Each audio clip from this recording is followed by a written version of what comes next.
slouchy and a bit more rowdy, and I don't know, maybe there's some kind of interesting psychological thing about that as well. Firstly, thank you. Lots of you texting in about this question of whether you should have to dress up to go to a restaurant. Lee says, come on, Paul, if Harry Kane walked in a tracksuit, he would be welcomed and served. Quite right, too. Kush says there's nothing smart about sports gear. Expensive, yes. Smart, no. Not to be confused with traditional dress.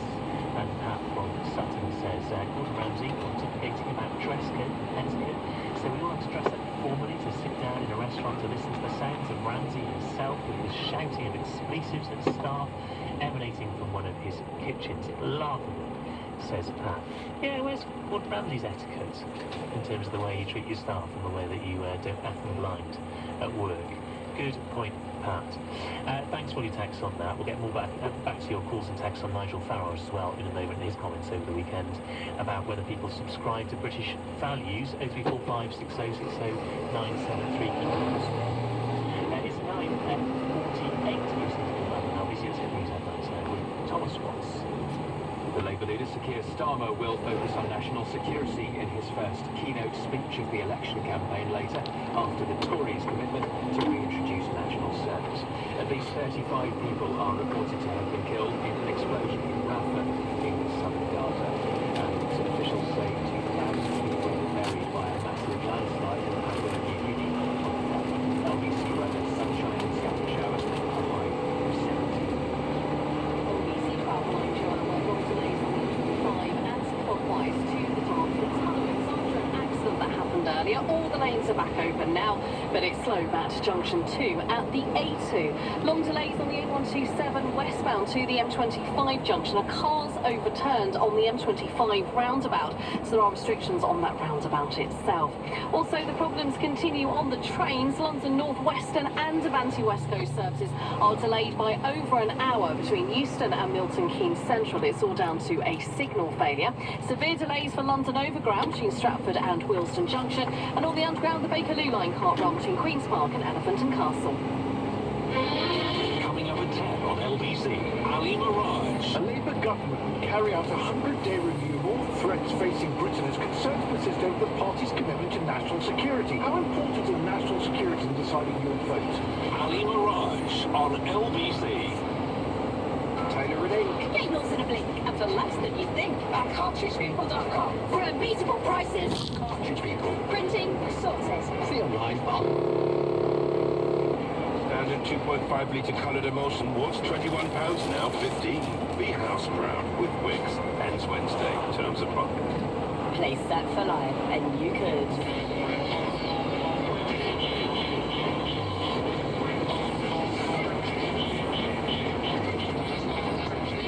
£10,000 every month for 30 years. Set for life. Play now on the National Lottery app. Terms, rules and procedures apply. Players must be 18 or over. Save on every range in the Oak Furniture Land Big Weekend. With many products now at their lowest price ever. Like a stunning sofa and luxurious bed for far-saving high-quality bliss. Or a statement dining table for making epic get-together unforgettable. And right now, enjoy 3 years interest-free credit and no deposit to pay for just £4.99. The Oak Furniture Land Big Weekend ends today. Finance businesses apply. Oak Furniture Land is a credit broker who's a lender. Offer ends 27th of May. Hey, Harry. Hello, mate.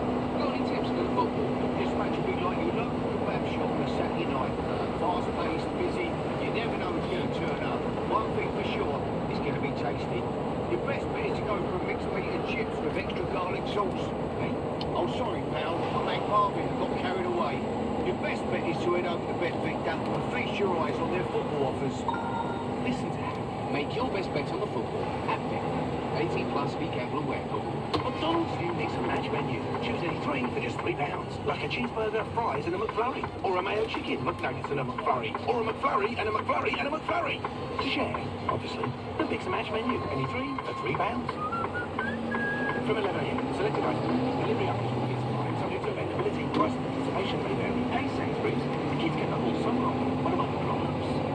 How about the flavour of the Mediterranean, with their tasty different fruit, like smoky Romesco olives and extra thick, creamy tzatziki? It's giving holiday vibes, even in the rain. Or we play Barbie with our taste the difference, increasing the percentages.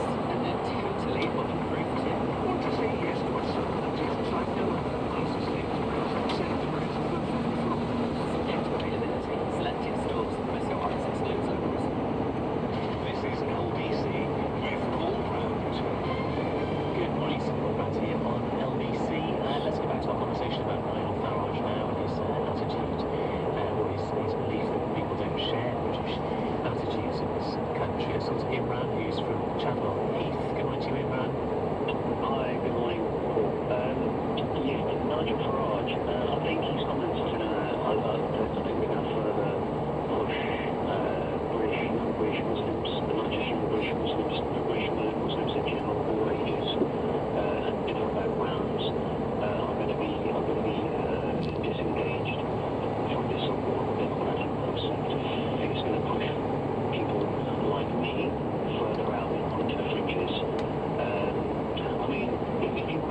I will say this, right?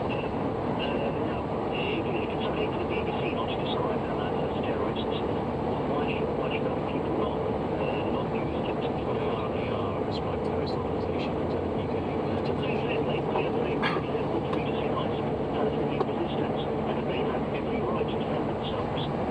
You surely don't support doing so. Okay, if you have to think about it, Imran, I'm going to say goodbye. That's enough. Thanks very much. Not interested in supporting the sort of any.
You can help write his dress code. Thank you for your call. Let's talk to John as well. Quickly, John, what do you make of Gordon Ramsay's plans? I agree with him, actually. I remember going to a smart restaurant some years ago. There was a family at the next table. There was a teenager there, and opposite of me, he wore a baseball cap. Outrageous baseball cap in a restaurant. And I thought, I mean, American back in it. But I couldn't imagine doing that. Did it ruin your meal, John? No, it didn't really ruin my meal. I was not tested. I despise it. Oh, okay. I didn't see you despising them. John, thanks for your call. Thanks for your calls and texts. A slightly lighter news of what we should go to a restaurant. If you missed any of today's show, you can listen back on Catch Up on Global Player, the official LBC app, where you can also pause and rewind live radio. Download now for free from your app store. Head to globalplayer.com. Coming up at 1 on LBC and Shield Liberty. But next, it's Ali Marsh. Hi, my baseball cap is firmly in my rucksack. A Labour government will carry out a 100-day review of all threats facing Prime Minister Keir Starmer conceded that voters have concerns over the party's commitment to national security, with clear leadership and direction needed to prevent Britain being outpaced by its adversaries. How important are national security considerations in deciding who will vote? At 11, the Shadow Chancellor Rachel Reeves has said that private schools must make cuts to cope with its plans to impose 20% VAT on fees, but head teachers and parents are warning of an exodus from the sector. Is charging VAT on private school fees the politics of ending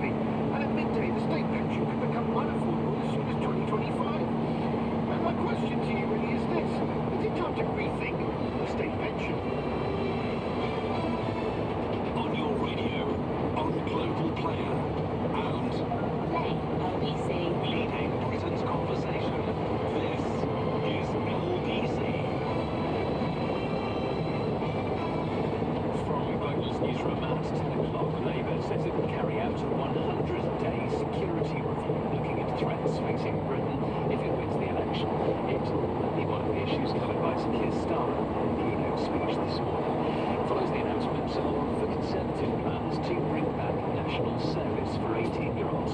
Alistair Carmichael, deputy leader of the Scottish Lib Dems, has told LBC it's not a serious proposition. Younger people will see that innately and it will be offended by it because they see that the Conservatives regard them as some sort of problem that has to be solved. And then older people will see that actually what they offer is not what they mean by national service, and they'll think that Rishi Sunak's trying to pull the ball over their eyes. The Dems are focusing on dental care today, while the SNP leader John Swinney will meet party candidates in Dumfries. Officials in Papua New Guinea now believe more than 2,000 people may have been killed in a landslide. It happened in a remote area in the north of the Pacific nation on Friday morning. Australia is sending more aircraft and equipment to assist rescuers. Dozens of people are reported to have been killed in an Israeli airstrike in Rafah in southern Gaza. Israel said it hit a Hamas compound with precise ammunition and on the basis of precise intelligence. It came hours after Hamas rockets were fired towards Tel Aviv. Israeli military spokesman Daniel Hagari has defended the decision to continue operations in Rafah. Hamas launched these rockets from near two mosques in Rafah. Hamas has been attacking Israel from Rafah, and Hamas has been holding our hostages in Rafah. Figures suggest melanoma skin cancer cases in the UK have reached an all-time high. Nearly 21,000 people are expected to be diagnosed this year, with rates up by a third in a decade. Cancer Research UK is urging people to take precautions to avoid sunburn in the coming months. And drivers being warned to expect heavy traffic in parts of central London from tomorrow on the bridge between Chelsea and Battersea will be shut for works from 7 o'clock until Saturday. LBC weather, sunshine and scattered showers, some of that rain heavy and thundery, a high of 17 Celsius. From Global's newsroom for LBC, I'm Tom Springs. Imagine a place where we escape from pain, get immersed in worlds, inspiration, expertise, where today's luxury knowledge, and kids can feast from 9 to 5 minutes. Tickets are free to everyone and include all attractions. You just imagine a day out at IKEA. IKEA, the wonderful everyday. This is LBC from Global, leading Britain's conversation with Ali Mirage.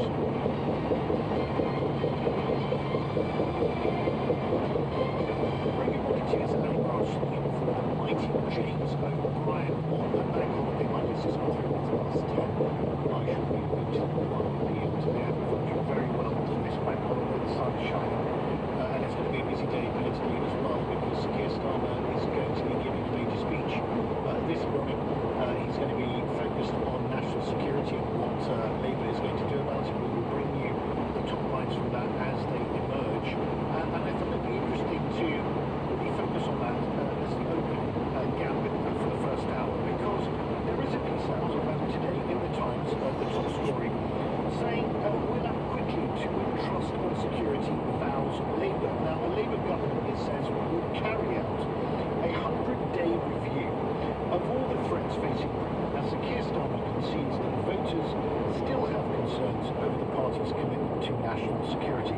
The so-called security sprint will bring together MI5, the police and Whitehall departments to identify emerging and evolving threats. This will include those from Russia, Iran and other hostile states, and extremism and generative artificial intelligence that has been used to create chatbot terrorists online to recruit radicals. Now, the Rapid Security Review will assess fast-changing technological threats, identify gaps in regulation, and develop plans to keep the public safe. Yvette Cooper, who you will know is the Shadow Home Secretary, said that the work would be modelled on Britain's response to 9/11, as well as recent US security reviews, such as the Homeland Security's assessment of vulnerabilities to Chinese Communist Party activities. So the Labour Party has realised that this is an important issue,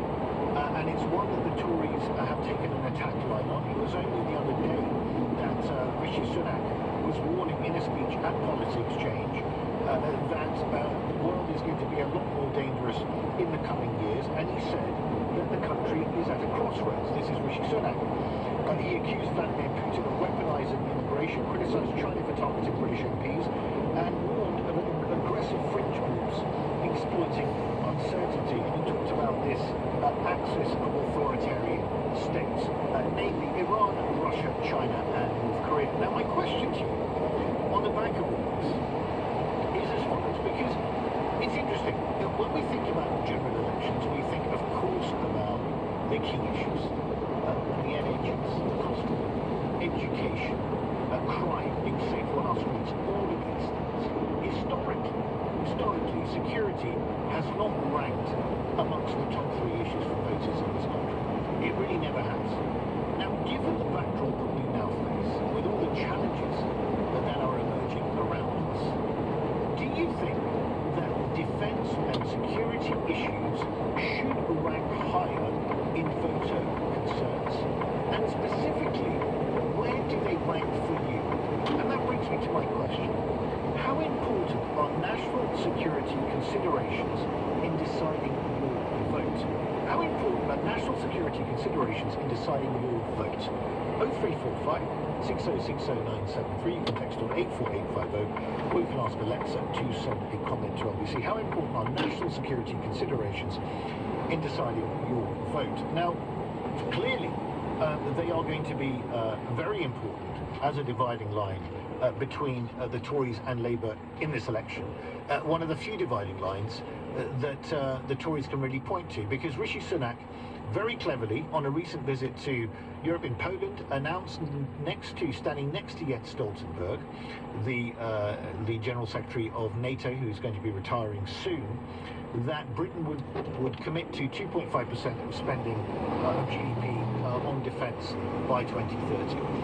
This is critical because you know that NATO states historically have not even spent the 2% requirement. So this is an indication of a direction of travel by the Conservative Party and the government in terms of what it considers to be important given the threats that we face. Now, in the speech that Sunak gave only a couple of weeks ago at the Policy Exchange think tank, he did talk about the axis of authoritarian states that is plotting to undermine the UK and its allies, and added the world is closer to a dangerous nuclear escalation than any point in 62 years as 20 wars rage across the globe.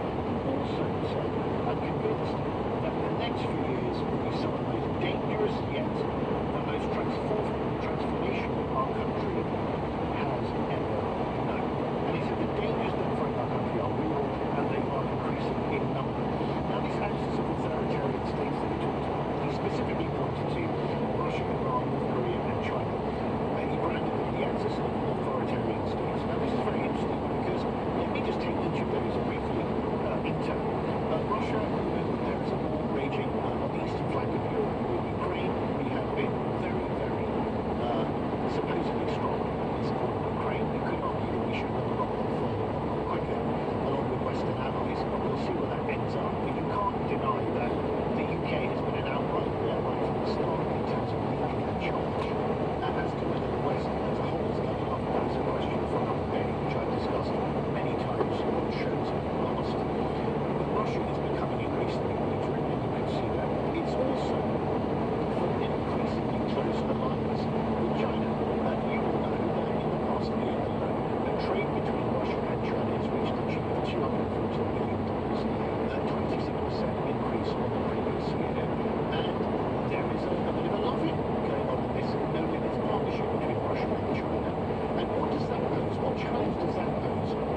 say, downright sense of being sensible towards China is certainly going to increase, depending on what your view is. The second is improving relations with Europe, that Chatham House talks about, given the fact that we obviously left, that has hampered us in many ways. But when it comes to security, Europe needs us. Europe absolutely needs us. We still have a standing army of about 70,000. We're also a nuclear-armed state, and in an increasingly uncertain world in Europe itself, where European states are having to step up and take their responsibilities for their own security much more seriously, the UK can play a seismic role in that. And the third is strengthening the UK's role in global governance and international development. Now, when you look at these type of things, you've actually got to take a step back and think, okay, these are some of the challenges that have been outlined by Chatham House and others, and you get any expert who comes along here that will say all of these things. And Labour obviously understand this and have got to explain what their own policy is on all of this. And then you've got the government on the one hand saying that it's going to commit to 2.5% of GDP by 2030 on defence. What does that mean in hard cash? It means this. It means that currently we spend about 64 billion on defence. That will go up to about 87 billion by 2030. So a material increase there. But it also potentially could be, unless the economy grows, that we're going to have to make cuts to other areas of our life, of our public services. So, as well as my question, which is how important is national security and national security considerations in deciding your vote, I also want to just throw in a couple of supplementaries, if that's okay with you, which is as follows, which are as follows. The first is, given the threats, would you actually be prepared to see cuts in other areas to fund an increase in the defence budget? Number one. Number two, would you also think that it's now is the time to have an open conversation properly with the people in this country about conscription? And I refer of course to Rishi Sunak's national service idea that came out yesterday and was being debated very, very widely and discussed on my own show yesterday. Do you think that that is something that we should actually face up to and discuss quite openly? I mean, they do it in Sweden, they do it in many other European countries, in Austria. Well, why are we not doing it here? I mean, if the Russian threat and if security threats are so important to this country, why are we not having an open conversation, not just about 18-year-olds being mandatory national service, but also about some of the rest of us that are of a healthy, working and fit age, actually getting some training potentially for a further battle? I mean, why? If it's this stark, why are we not talking about that? So that's the second thing.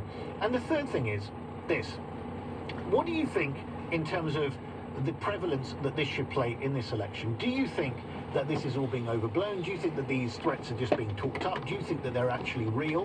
And if you do think they're real, how prevalent and important do you think they should be when deciding your vote? Does this matter to you? Does national security, defence, a national citizens' army matter to you? I tell you this, Sir Keir Starmer, I think, feels vulnerable on this. I think he feels exposed, which is exactly why he is making the speech he is making today, and also why his Home Secretary has talked about this 100-day review that is going to happen under Labour, because they realise that they are vulnerable on this. I tell you this, when we get down to brass tacks on all of this, the Labour Party has still not said whether it is prepared to commit 2.5% of GDP to defence. Why not? Why are they not coming clean on this? I'd like to know. What are your thoughts? How important are national security considerations in deciding your vote? 03456060973, text 84850. Ask Alexa to send a comment to LBC. You listen to Matt Walsh in for James O'Brien on LBC. It's 10:15. This is LBC. Matthew Wright, weekends from 7 a.m. A culture of drinking is fueling inappropriate behaviour in Westminster. Drinking in Parliament's many bars often led to, quote, intimidating behaviour. I don't know of any business where drinking on the premises is such an accepted part of business that you would have 4 bars on the premises. What has been done to address all of this? Absolutely nothing. Matthew Wright. With Enterprise, experience more with a rental car and unlock your summer getaway. LBC. The big games deserve the biggest screens. Watch every game in all its glory with a Samsung Neo QLED TV. Enjoy pitch-perfect vision with less glare and more goals. Hear every tackle with immersive sound.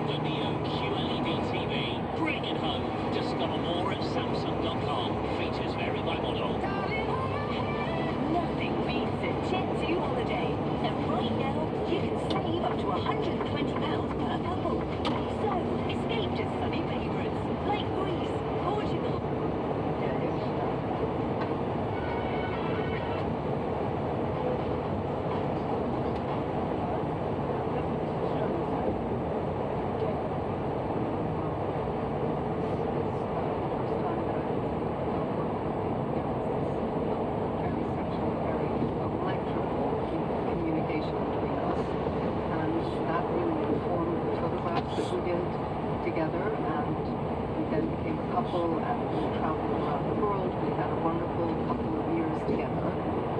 And then the relationship started to change and he was working with other models as well, of whom I was very jealous because I was not allowed to work with anybody else. He said. Yes. So At that time. Of course, I don't have David Bailey here to respond. no, I know. Sorry, Bailey. Is that what you call it? We've had it out. I mean, don't worry. We're very good friends. But the thing is that the more that I became sort of my own person, he became more and more sort of directive. And I struggled against that. I fought, and we started to fight a lot when we were working. Sometimes that was a good thing, but mostly it wasn't. Do you think, looking back on that time, the conversation we've had so far, were you a collaborator? Do you think that's a better word than use? I feel like I was a collaborator with Richard Avedon.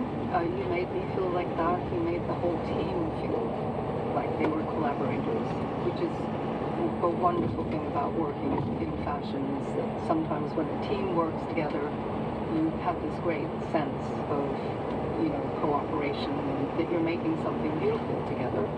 So that was one side, and then with Bailey, it wasn't quite so much that way. He wanted to see things his own way. He wanted to, he wanted the light just so. He wanted me to pose just so, and I found that quite suffocating. Which you could characterize as, because you were an artist, artistic differences. Yeah, we did. We had artistic differences. I wanted to be a bit more free in the way that I worked with him, and he just didn't want that. What was it, do you think, you gave as a muse to David Bailey? Was it just looks? Oh, I think that we had a connection, and when you have a connection with a photographer or, I assume, an artist, that must change the photograph somewhat, rather than if it's just a model who comes in and, leaves it. Can you describe that connection? What is it? Is it like that, okay, we're both working on the same project? How do you describe? It's quite sort of otherworld. It's like you're in another dimension of something with that person. And there's a kind of sense of freedom and creativity, and that you're dancing with that photographer or whoever it is that we were working with. And I always found that exciting and very hard to describe, because it isn't at that moment based on sex, it isn't based on romance, it's something else, it's a creative act. But it did end that period of you being a muse. I'm wondering what that was like or how that happened. Well, it's a long story, but in fact, I think my whole body and soul sort of rebelled, and I manifested this really quite extreme acne attack, which sort of disfigured my face for a while, and it certainly ended my career. And then it ended my relationship with Bailey, sort of about a year later. How difficult that must be, though, because you were a woman that was known for your looks, right? We've talked about Richard Avedon, we've talked about David Bailey, we can talk about Truman Capote as well. I mean, what a life you have lived. But your skin was the thing that changed, and changed everything in its wake. That's true. And, there's a great quote, celebrity is the mask that eats into the face. And in my case, it was literal, But I think that someone to comfort you, you have to listen to your body. And your body is telling you things that you're unconscious of. And in my case, that was certainly true. And I think it was because I had to kind of wake up. I had to wake up and actually make my own way through life, not dependent on a male, not dependent on my appearance and looks. And that was a long process, but I think I got there. Talking about this power imbalance that there can be in muses, did you feel you were passive? I do, yes. I have to say, I do feel like I was passive. Can you tell me a little bit more about that? Well, I think that I was very much in the thrall of men at the time, and that's the way I was brought up in many ways, and I think that's in my generation. perhaps a lot of women felt that way. Women weren't as educated as they are now, generally speaking.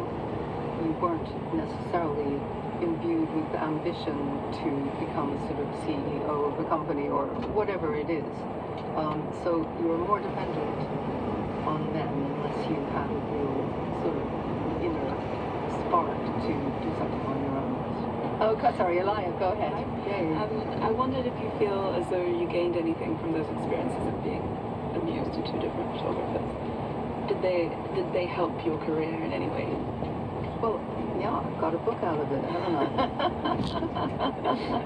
So eventually, yes. But I also feel, and you know, this is really true, that I got so much out of the relationships with Bailey and with Richard Avedon and other photographers too, because there is a kind of connection, which I don't want to repeat myself, but there is a connection between models and photographers sometimes that happens quite magically in that moment, and I found that always to be quite inspiring to me. Let us talk about your book. You have based the novel loosely on your autobiography. Why did you decide to write it as fiction instead of a memoir? Well, I mean, if you can't make the world the way that you want it, what's the use of doing anything? I think I've always loved reading fiction. Myself always loved reading fiction, and I always wanted to write novels rather than a memoir or anything else. And also, I think you can compress time in a way that you can't in a memoir. You can also make composite characters. You can resolve things in a way that you can't do in life. And so you have more sort of leeway to do what you like. It's cathartic. Yes, it is. Of course, it's cathartic because you have to look into actually what happened and what your failings were. In my case, many. I was very naive and also very dependent.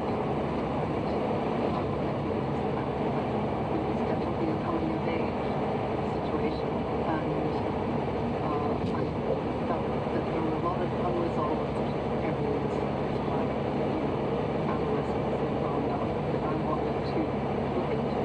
Let's talk about you being a teenager, because you caused a sensation in the Truman Capote's black and white volume, just 60.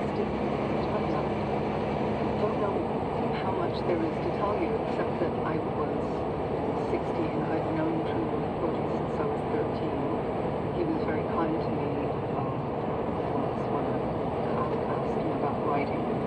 And I was very surprised to get an invitation. And it was an incredible spectacle that he put on. It was extraordinary. People coming from all over Europe and Hollywood and New York, intellectuals all mixing together, which kind of hadn't happened before. And people had spent months getting themselves together in their costumes and everything. And there were no other people my age. So it was a sort of adult party. There was people like Norman Mailer, who had a fight with George Bundy, who was the National Security Advisor to the U.S. at the time. They almost had a fist fight right in front of me. What a party. Yeah, it was thrilling. How did you get Truman Capote's address? Oh, sorry, I met him through my parents. He came to lunch at my parents' house. So your parents were quite well connected? Yes, they were. It was a party for Babe Paley, who was one of the swans. They are one of the, how would we describe them? The women that were around Truman Capote? The muses. Yes, muses, really. The muses of Truman Capote, yeah. And I went up to him and said, I love your writing. And he was just incredibly kind. He said, do you write? And I went, well, I do write short stories. And he said, send them to me. So I sent them to him, and he was very kind, you know. But I mean, I know they weren't great. Do you think that there can be an equal relationship between artist and muse? I'm not quite sure whether that's a relevant question in a way, because I don't know what equal is. You know, each has its own role, and in fact, if it's to do with the photographer, they're course, wonderful women photographers, both fashion and otherwise. You know, they're always going to be the ones who decide how they want it. They're going to own the copyright. So in that way, they have all the power. In other ways, you still have quite a lot of wriggling space to be part of the team. But they have the power ultimately, for sure. It's very interesting. None of you are going to stay with us as well, I'm delighted to say. And I should say this is a recorded program, so I can't read your messages today on Women's Hour. But if you'd like to get in touch about anything you hear, you can indeed email us through our website. Now, let's turn to ancient Greek mythology. The Nine Muses are the inspirational goddesses of the arts, science, and literature. Worshipped by mortals, they work as a female collective to inspire poets, musicians, and artists. They can also respond violently when provoked. So who are the Nine Muses, and how did the muse go from all-powerful goddess, whose names inspired words of music and museum, to passive figures for male artists to project onto? Well, I'm joined by Edith Hall. She's Professor in the Department of Classics and Ancient History at Durham University. So Edith, who are the Nine Muses? The original Nine Muses turn up in the very earliest Greek literature we've got, which is from the 8th century BCE, and they are the daughters of Zeus, usually the top god, and most crucially memory, Mnemosyne, the great goddess of memory, and that is extremely important in their personality and their functions. Their main function is to inspire poets. Poets can't operate without the breath. They literally breathe in, inspire. That's what inspire means. Yeah, like exhale, inspire, that whole thing of spirare, to breathe. The poet Hesiod, who tells us in his great poem, The Theogony, which is the poem about creation, it's the creation myth for the ancient Greeks, opens it by telling us how he was visited. He went to sleep. He was out shepherding his flocks on Mount Helicon, which is a beautiful mountain in central Greece, and the muses came to him and they literally breathed into him and they said, wake up, what are you doing? You know, you're just a lazy shepherd. You have got to be a poet. We can tell you how to sing of all things that have ever been, all things that are, and all things that ever will be. And they gave him a laurel branch, because the laurel is the tree of Apollo, god of music and prophecy, and he woke up and realised that he had missed his vacation and he had to leave his sheep and compose some of the great poems of the Greeks. So what strikes me there immediately is that in that mythology there are these all-powerful women. They are bestowing their greatness onto those men in this particular instance that they choose. So they have a profound supernatural or metaphysical force, and they are physically detached from the earth. They live on tops of mountains. They're associated, there'll be attendants to Apollo, who is the god who always lives very high up, like at top of Delphi, and he's very cerebral. They're not really to do with the body at all. Sometimes they have sons. A lot of poets said they were actually the son of a muse and a mortal man. But they don't live with men, they live together. They live very collaboratively, and there are 9 of them, which is very important because 3 is the great magic number for the ancient Greeks. It's the stable triangle, it's got geometric power, and 3 times 3 makes 9. So that's their very earliest incarnation. And the memory thing is crucial. So the first line of the Iliad, the greatest Greek epic of them all, is sing, muse, sing to me, muse, of the wrath of Achilles. And she's in there in the first line, because the poet can't start without it, because what he's got to do is, he's got 16,000 lines of poem to memorize, because there's no writing. This is an oral age, right? And in order to access those memory banks, he has to call on the help of the muse. She's a form of cognitive access to the world of art and literature and poetry. And you have to be very careful because you can offend her. She's sometimes singular, or you pick on the particular muse for your particular genre. But she's extremely powerful. She's utterly an immortal, and she can do you great damage. You talk about them being detached from the earth, not bodily in the same way as humans. So were they eroticized at all? Not really, no. One of them, there's 9, and they're in charge of discrete types of poetry. So one of them is called Erato, and the name, as you can hear, might be to do with Eros.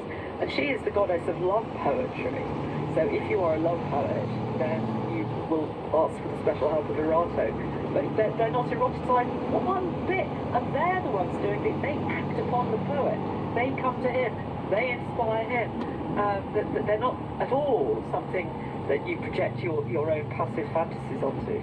And speaking about passivity or activity, how do you understand the muses going from what you speak about to, for example, a passive pre-Raphaelite version? I'm thinking of Ophelia just floating in a pond. I don't know the full history of this, but deep at its core is something far more big than just the muses, and that is that actually women and females of the feminine in ancient Greece were regarded as having extraordinary sacred power. So you have high priestesses, you have just as many Olympian goddesses as you have Olympian males. Women are allowed huge power in religion just because they weren't allowed huge power in politics. They had a much better time in religion than women do under the monotheism. This is something I'm very passionate about. So it's a priestess at Delphi who also inspired by Apollo tells prophecies.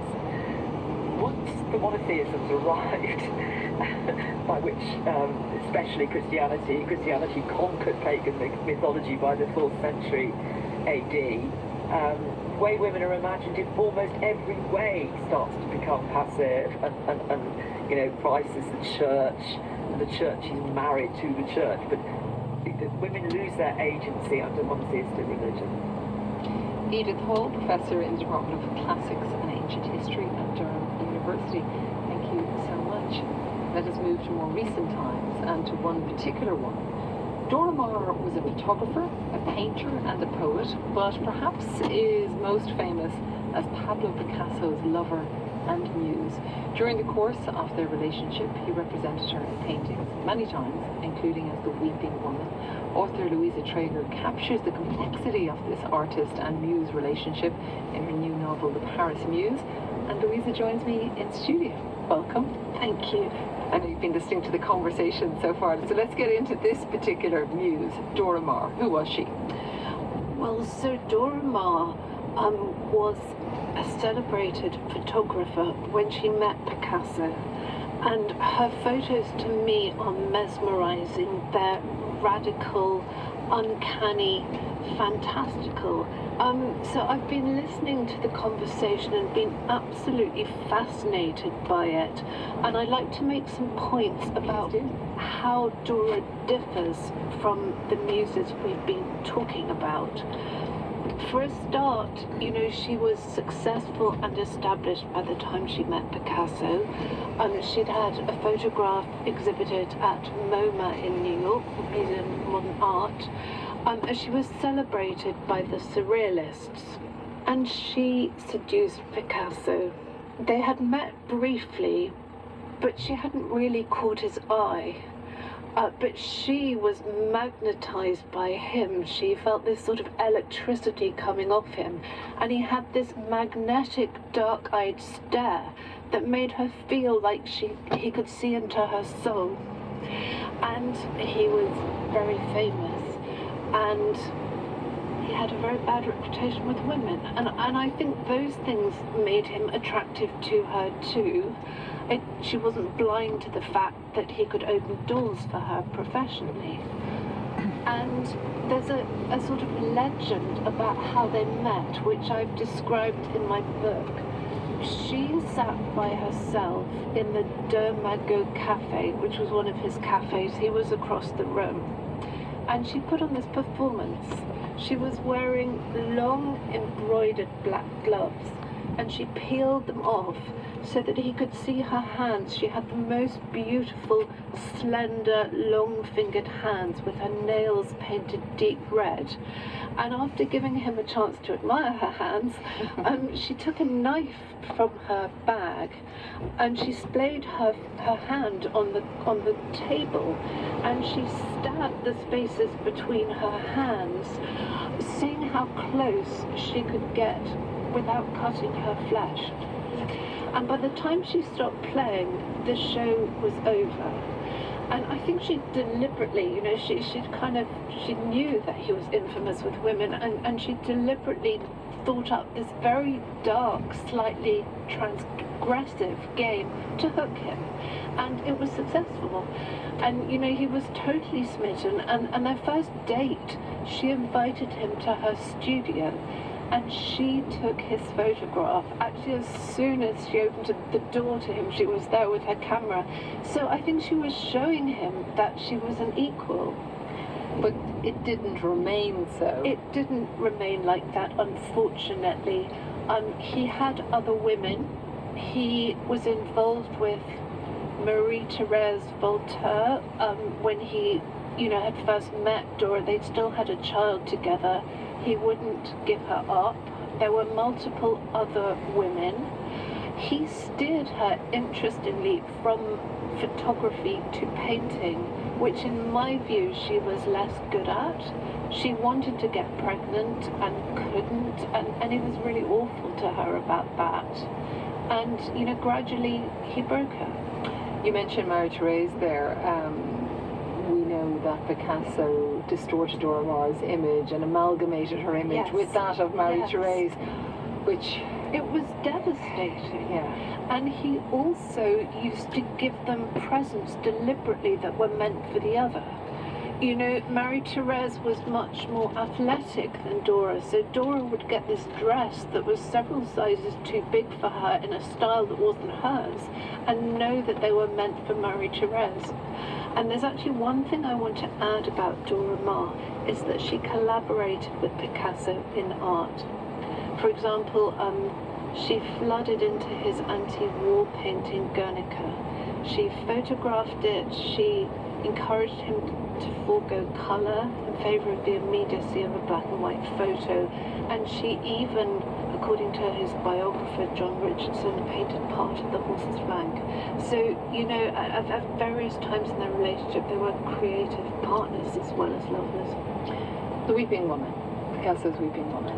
She's known Dora really for that. What is the significance of it? Well, you know, in the beginning of their relationship, Picasso painted these beautiful starry-eyed portraits of Dora, and I think she was really flattered and intoxicated, and I think the kind of dancing that Penelope described between her and Bailey, I think that happened between them. But their relationship started to unravel at the same time that Europe started sliding into war. Both the Spanish Civil War and World War II happened, you know, during the course of their relationship. I sometimes wonder if their relationship would have been different if it had taken place in times of peace. But Dora gradually became the weeping woman in Picasso's life and in his art. And these portraits are so violent. They're full of a wailing and howling that seems to explode onto the canvas. Dora's head is thrown back or biting on a handkerchief. Tears of blood run down her cheeks. You know, her hands are claws, and she scarcely looks human in them. And I think it was devastating for her.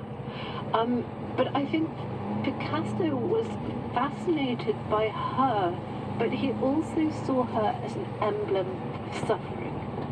You know, he said to her, "You're you, but you're also the essence of suffering."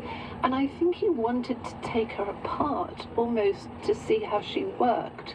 And he put her together in this horrifying way with, you know, eyes wherever he felt like it, token hairs sprouting all over the place. But he had no interest in putting her together in a healing way. He simply moved on to the next woman. And Lee Miller was another affair that he had, the photographer. Yes, that's right. which I think was also a huge dent to Dora. Some saying that it made her work harder. What happened to her? What you mentioned about Dora being galvanized by Lee, I think pain and suffering produce great work in a lot of creatives. I mean, think about all the songs, for example, that have been written about heartbreak. And gradually the affair with Lee and others broke her. He left her for Françoise Gillot, and she had a breakdown. So he really destroyed her, and the rest of her life was much more contemplative and reclusive. She became very religious, and she worked unceasingly until she died. At the age of 89. That's right, yes. What about that, Penelope, the suffering that can produce great art? Have you ever suffered for art? Well, I mean, I think I suffered quite a lot when I split up with Bailey and had to kind of find my own way. But that was, you know, for me, that was quite a sort of positive thing. It didn't seem it at the time. It felt like, you know, it was all over for me. But in fact, you know, I look back and think that was like the best thing that could have happened. And you turned your heartbreak into a book. You know, it took many years to process, clearly, but, you know, you did what Dora did. You produced a book, which is the ultimate act of self-realization. But is it different, I wonder, to another romantic or sexual relationship when there's that artistic collaboration aspect to it as well that you would have as a muse? I'm sure there is. When you're working together with somebody, it makes it much more intense. You know, I've had other relationships that were not based on creativity, and it's a very different thing. You wrote a whole novel, obviously, Louise, about Dora Maar. Is she your muse? Well, she inspired me, but, you know, I've written other books about other incredible women. Although you could have more than one muse, as Picasso does. That's very true. And actually, when I had to put the book aside, you know, for other projects, I could feel Dora stamping her foot and saying, come back to me. What do you think you're doing? She was quite demanding. The Paris Muse is by Louisa Schrager. It's published by Bloomsbury on the 4th of July. Well, let's hear about another way of doing things when it comes to muses. What about having a muse and being a muse at the same time? We're going to hear from two women working together, inspiring each other, and maybe showing us a new framework for the artist-muse relationship. Lisa Lim is a Melbourne-based composer who collaborated with the violinist and researcher Karen Helquist on a composition called One and the Other, and the full title is Speculative Polskas for Karen, exploring Karen's relationship to her heritage and Swedish musical tradition. So it's been a collaboration that has changed the way both work as artists, but they started by telling us why this creative relationship first began.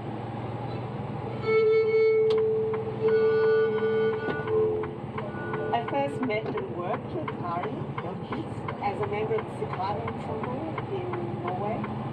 There's something really special in the way she plays, and it was actually only after digging into the background that I understood more about that.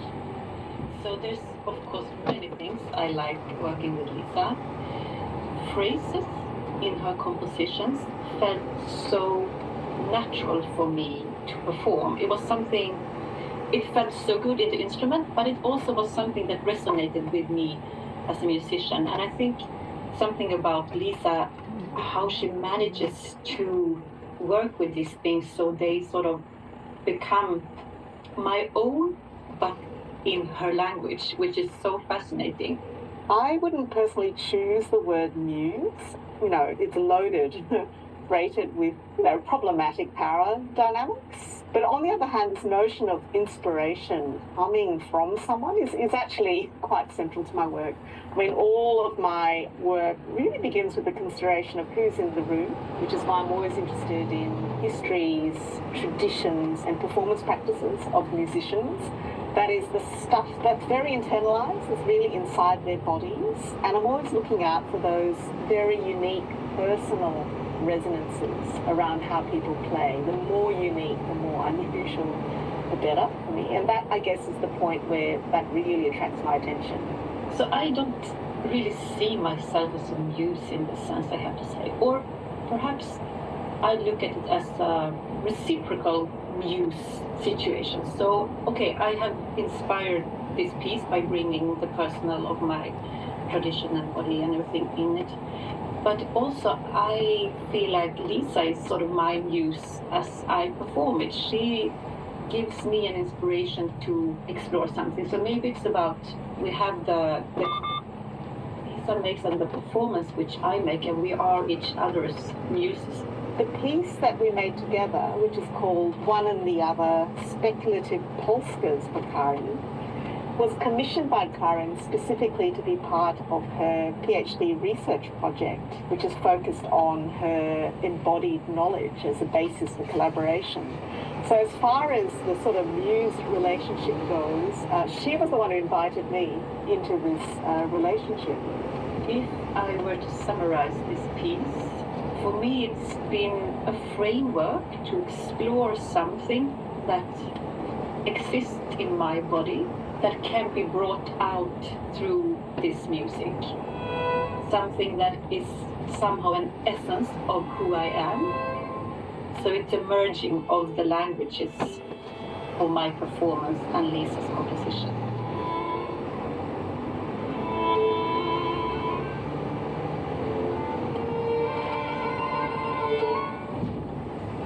Well, the process of making this work, One and the Other, really began with Karin sending me recordings of herself playing Swedish polska, traditional dance music, and also these photographs of where she recorded them. This old mansion that was very much part of her childhood. Both the recordings and the photos evoked this sense of multiple layers of time, ancestral time, childhood memories, the sense of something sort of transforming, sense of access to different phases of being. So it was very, very rich. And so I think the reason why this work has become so special between us is because, you know, Karin, you really shared something very, very personal and deep about who you are and where you come from. You know, it's very much grounded in your cultural sort of lineages. And so, yeah, the process of working was really about these conversations about lineage and where you've taken those things. Making this piece together, it's really been a way for me to understand more about the heritage that I have that exists in my embodied knowledge, but also understanding the importance about the specific place you grew up in, how this informs my performance practice today. I felt so lucky and so safe to share these things with Lisa, because of course it's not something you want to tell anybody, or you might think like, oh, why would this be important for someone to hear? But Lisa, she has this ability of understanding on a deeper level, and this understanding this, it really has changed, I think, my way of looking at myself as a musician and my purpose and so on. So it's been a very rich journey on many levels for me, also beyond this particular composition. In Swedish we have a phrase saying ringar på vattnet. It means rings on the water. And for me, if the piece is sort of the water drop meeting the ocean, the piece also gave all these waves from it. It's inspired other pieces of Lisa. It definitely inspired me in terms of collaborating in new works. And this understanding of tradition and of embodied knowledge, all these rings that sort of, they seem to keep flowing out from this piece.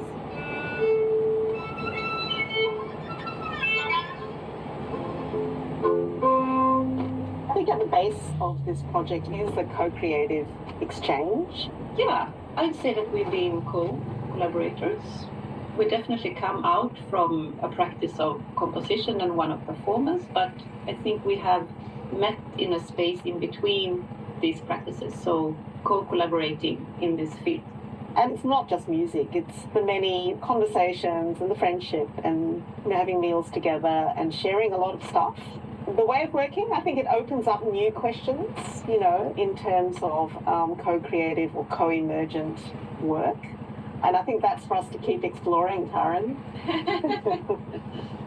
Composer Lisa Lim and violinist Karin Helkvist on the creative exchange and friendship at the heart of their work together, being each other's muses. Ruth, can you think of any other examples of reciprocal muses? Oh, absolutely, and I love this idea of the exchange and artistic allies, and found some great examples of this in my research, and spent a chapter of Muse talking about Gustav Klimt and his, I'd say, mutual muse, Emily Flög, who in Vienna was a really radical fashion designer, creating these beautiful, long, they're called reform dresses, liberating women from corsets. And if we look at Gustav Klimt's paintings, all his women are dressed in her designs, and you can really see his paintings as an advert for his great friend and companion of 26 years, her designs. And he would go to her shop, and this is where he would meet some of his models and patrons' wives, and find his clients as well. And you can see the pair working really closely together to sort of create this liberated image of women in Vienna at the turn of the 20th century. So do you think, when we come to the future of the muse, do you think the term can remain, can it be reclaimed, perhaps, is the right way to describe it? Yes, so I think we do need the term in order to reclaim it and to be able to uncover, the abuse of Picasso and be able to call it out. And in a way, I think this word muse has benefited men for too long. It's been written into art history by men to promote men, and now it's time for women to reclaim that term and actually uncover all the contributions of women like Dora Maar, who was a huge help in Picasso's career and had a huge influence on him. And also, there are far more diverse muses than we've discussed before as well. Alao, are there recent positive examples of muses that you've come across? I gave the example of Anna Brown, who's Miss Lala. I think somewhere like the National Gallery having an exhibition or dedicating an exhibition to a muse who has never sort of had the spotlight shone on her, I think is a positive example. And there are lots of art historians who are sort of trying to fight against the anonymity of black muses, and I think that's a positive. And Miss Lala, what should we know about her? So her name was Anna Brown, and she was born to a white Prussian mother and a black American father in Szczecin. I don't know if I'm pronouncing it correctly, but it's in present-day Poland, and she was in the circus from about age 9, and she was sort of famous. She was in a traveling troupe, and the National Gallery's exhibition is going to bring to light photographs of her for the very first time. It's interesting to hear of people perhaps that are being rediscovered as we talk about muses. We were hearing a little earlier about the 9 muses historically, Penelope, and I'm wondering, I'm calling it like the original sisterhood, right? That they were a collective of females.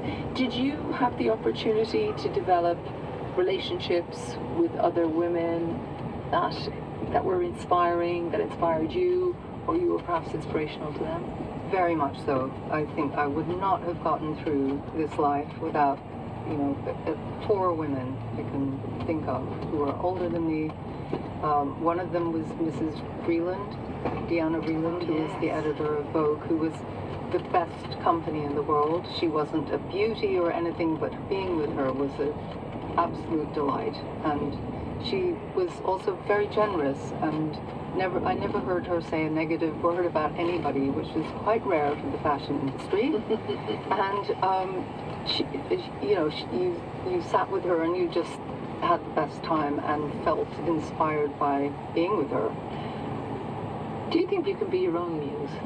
Ruth, any examples of people being their own muse? Well, so many, and I dedicated an entire section of my book to artists who've taken themselves as their own muses.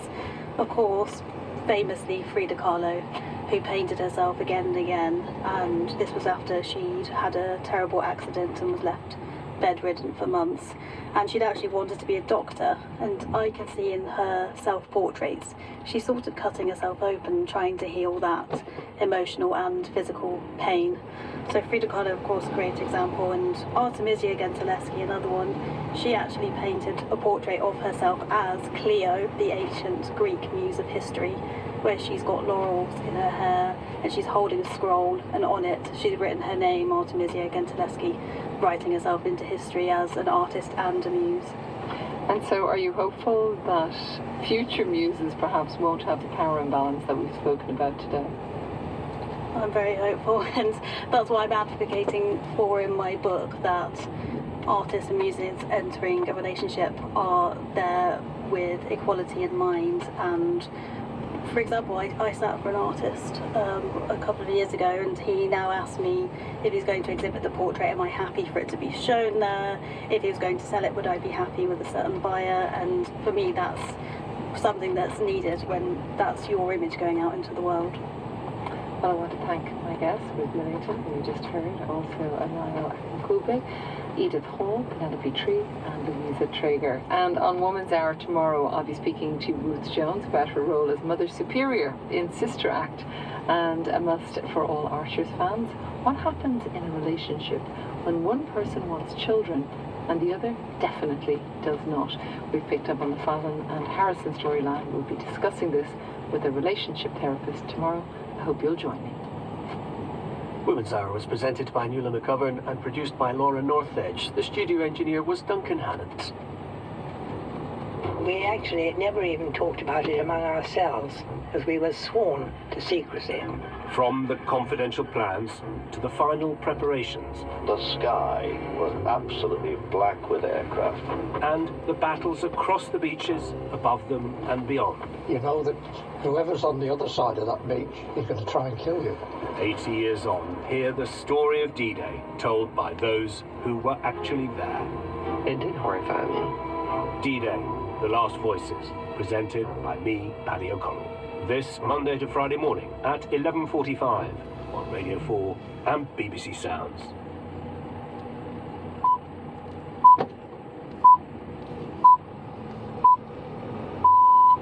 BBC News at 11 o'clock.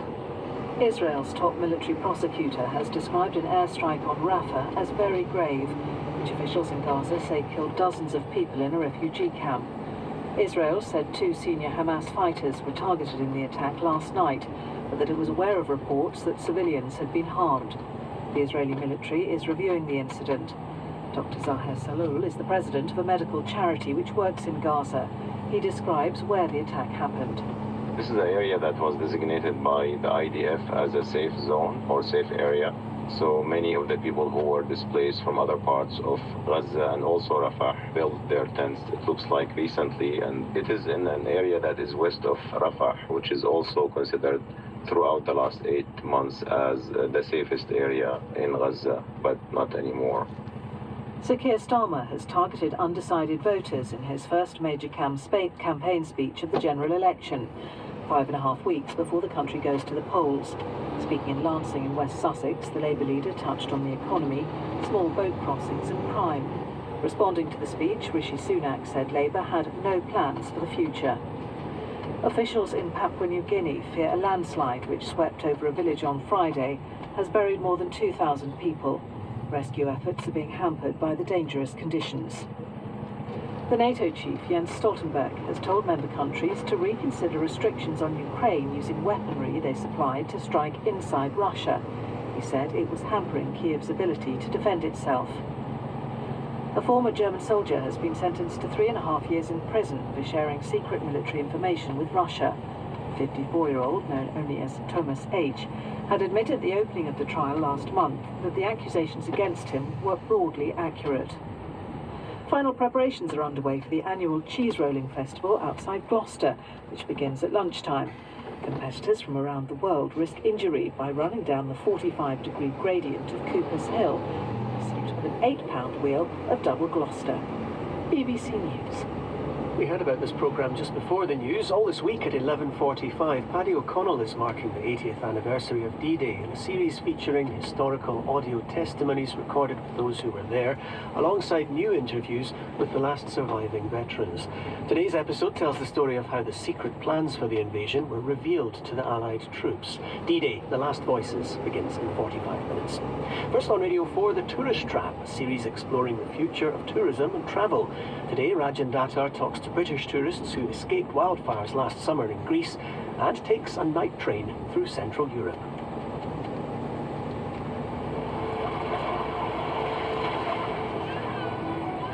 The Greek islands have long held a special appeal for summer vacationers from the UK, and high on that list is Rhodes. But what many holidaymakers had not anticipated last summer was the extent of the heat wave that was hitting the region in a year, 2023, in which all temperature records were smashed. Mark from Bristol had only just arrived on the island with his wife Vicky and their 2 teenage girls when they hit trouble. We got there about midnight and we went straight to the bar because we wanted a nice cold drink because it was still 36 degrees. And that's when I had the conversation with the barman and said, "Go on, I love that breeze." He said, "Yeah, no, it's not too great for the fires." Charlotte had also come to Rhodes with her husband and children, expecting to stay for 10 days. When we arrived, as we were on the coach, we could see the smoke from the fires and helicopters dropping water on the fires. So it was obviously a bit sort of concerning. And we were there for only 2 nights, and both those nights you could just smell really bad smoke, and in the morning there was a lot of ash on the balcony, and then it kind of all kicked off. Did you feel in danger at any point? Yeah, totally. We were really frightened, and it wasn't funny because as we walked down to the beach, the bar was still serving alcohol. And the analogy I used was a bit like the Titanic when they were playing in the orchestra with the ship going down. It was just really weird. By about midday, after we'd been in the pool and down to the beach, there was a definite smell of smoke in the air, and my wife and I were getting a bit sort of like, nothing's being said, we better go and check. So we checked. Everybody locally very much, don't worry about it, it's okay. You can see the ash sort of dropping in the air. It almost looked like you had boundrush specks all over your shoulder. And when you looked over at the mountains at the back, you could just see sort of what we told our youngest daughter was probably a sunset orange glow, which turned out to be the fires coming over the hills. By the time we'd got ourselves to bed, you know, Vicky and I were very much, look, let's just put everything back in our suitcases, which we did. And then suddenly our phones went off and we had the government alert to say evacuate. When we saw that smoke and then somebody just shouted walk, so we just started walking with thousands of other people along the beach.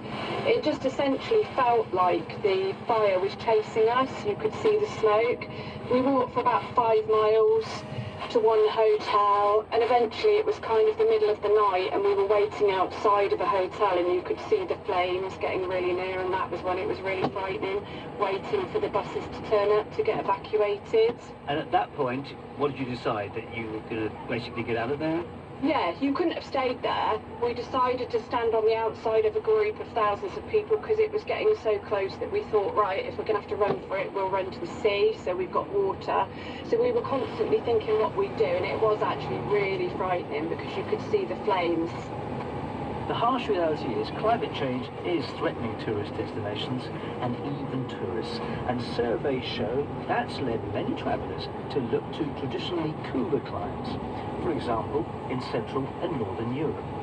In this episode of The Tourist Trap, I want to find out how those destinations, and as we've been discovering so many others in the rest of the world, can be protected from the ravages of over-tourism.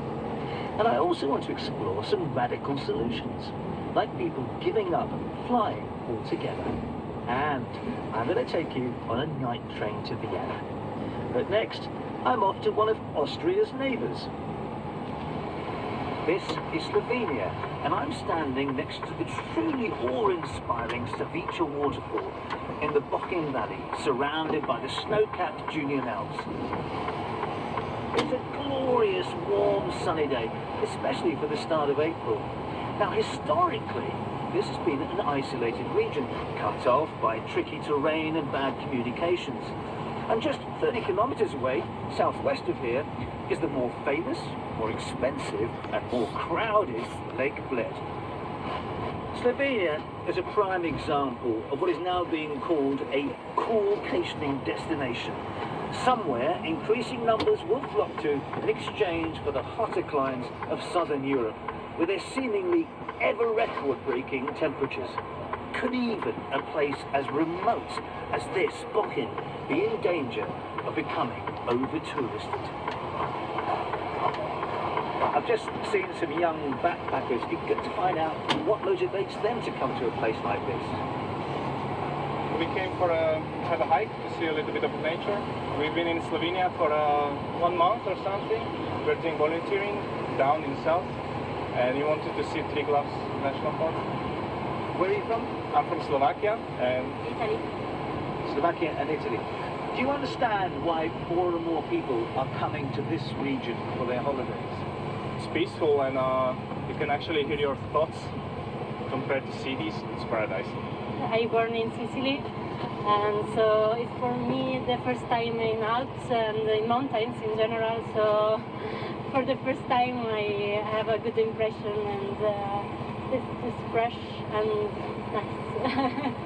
Sometimes I go with a friend that use social media and are used to make selfie, and when we are in trip together I feel like, okay, check, this is like making photo in a place and you are done, and not really stay in the environment, understanding the, so I like more this type of trip.